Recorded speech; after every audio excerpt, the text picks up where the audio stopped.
Morning, ladies and gentlemen. So what I will do is talk about my area of expertise, which is really to look at what's happening in Asia economically, where I see Asia is headed, of course, where it's coming from, and then in particular to look at China and India. Once again, what's happening at present, and economically, where are these two economies headed? So basically, the Asia story is kind of the two main takeaways, of course, is that Asia is becoming the world's economic center. And I'll talk about what I mean by that. And number two, that Asia is becoming more Asian. So Asia becoming the world's economic center. 2005, Asia's GDP was actually less than US or Europe.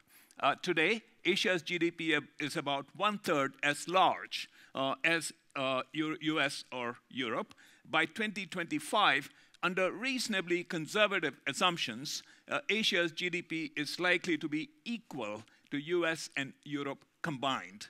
So that obviously tells you what I mean by saying that Asia is becoming the world's economic center.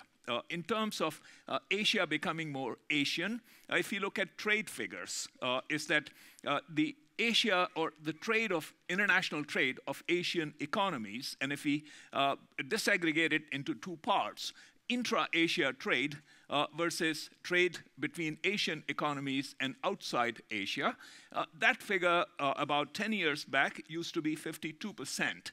Today, that figure is between 62 and 63%. So actually, bulk of Asia's trade is intra-Asia, and the intra-Asia share is increasing.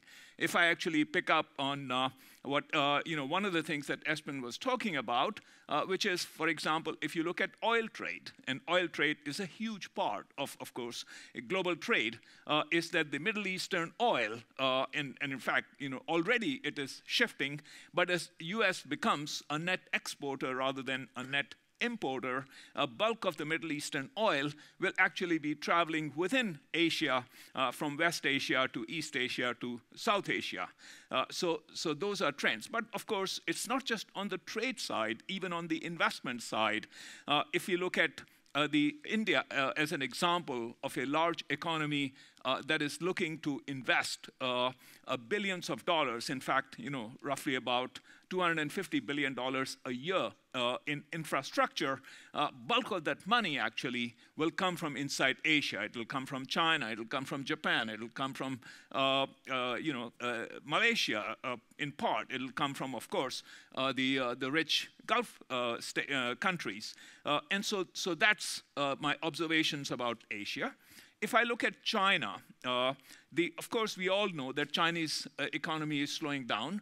But to give some, let's say, concreteness and to link up with what's with trade, is that China's economy, we know, grew at 10.5%, for 30 years, and it grew at 10.5% in the last decade. At present, officially, it'll grow this year at perhaps about 7, but most observers would say that many other indicators say that the real growth may be closer to 6%. But then we look at some of the trade implications of the slowdown in China's economy that in, say, 2005, I take as a time period to compare to today. So China's GDP share of the world was somewhat over 5%, but China's share of world trade was about 8%. So obviously, China was a much bigger exporting power than it was as an economic power. Today, China's GDP share to the world is about 12.5%, but China's export share to the world is actually about 11.7%. So we can see, the slowdown in China's exports, and of course, a similar slowdown in China's imports. And what's happening is, let's take the import and export side, that on and China mainly has been a commodity importer. But you look at construction activity, which is dramatically slowing down with 1 year of unsold inventory of real estate in tier 1 cities, 2 years in tier 2 cities, and about 5 to 6 years in tier 3 cities. What that means is need for iron ore or need for even coal, energy intensive. You look at the auto sector grew in China from 2000 to 2010 at more than 30% a year. 2010 to now, it has grown at about 8 or 9% a year. When I talk to auto industry executives in China, and I do my own analysis, predictions for the next 10 years, we are looking at slower than 5%. So therefore, as the auto industry growth rate slows down, it will have implications, obviously, for the growth rate in demand for auto fuel. If you look at India, so essentially predicting China 10 years from now, 2025, I would say China's GDP share to the world will probably go from 12.5% right now to somewhere around 18%.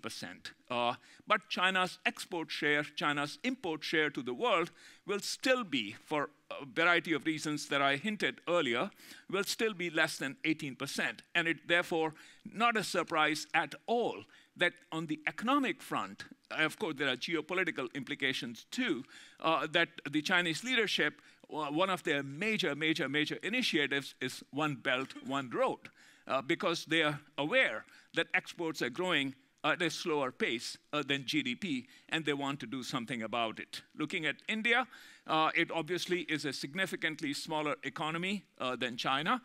So while China is 12.5% of world's GDP, India currently is about 2.5% of world's GDP. It has come from, say, around 2001, where it was about 1% of the world's GDP. So it's growing, but it's a smaller economy. India's weight in exports is even smaller. So India's GDP share to the world, 2.5, but India's export share to the world is 1.7, and import share to the world is 2.5. So India is a bigger importer than it is an exporter. And bulk of what India imports is energy. So that picture is unlikely to change anytime in the near future. So as Mr. Modi tries to accelerate India's growth rate, chances are pretty high that over the next 10 years, India's GDP share to the world will go from 2.5% right now to something about maybe 4.5% 10 years from now.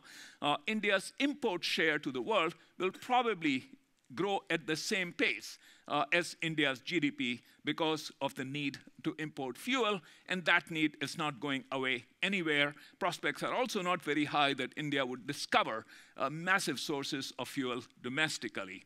On the export side, probably the picture in India may look brighter in the sense that today, GDP share to the world, 2.5, export share to the world, only 1.7.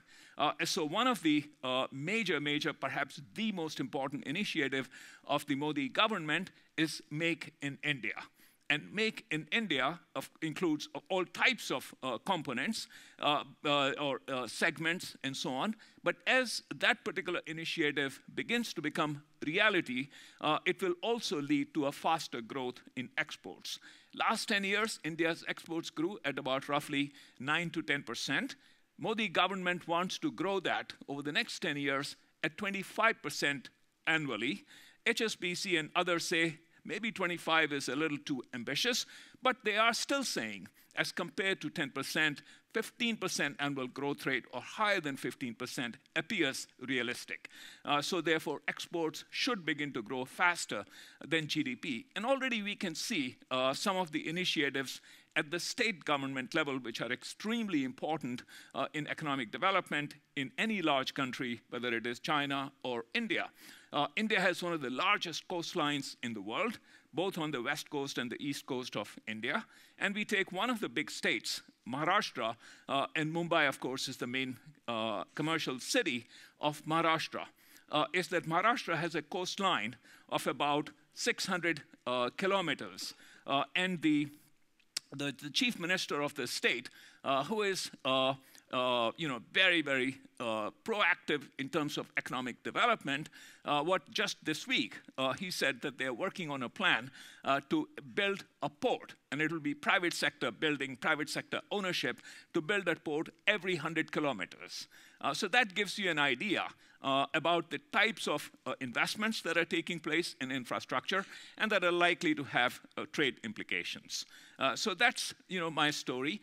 Basically, 2025, India is likely to be about 4.5% of the world by GDP, likely to be roughly the same in terms of import share and export share.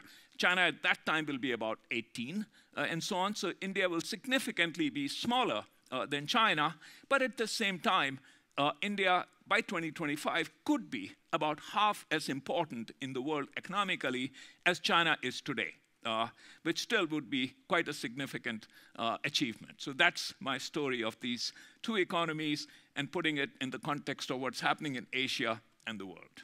Thank you.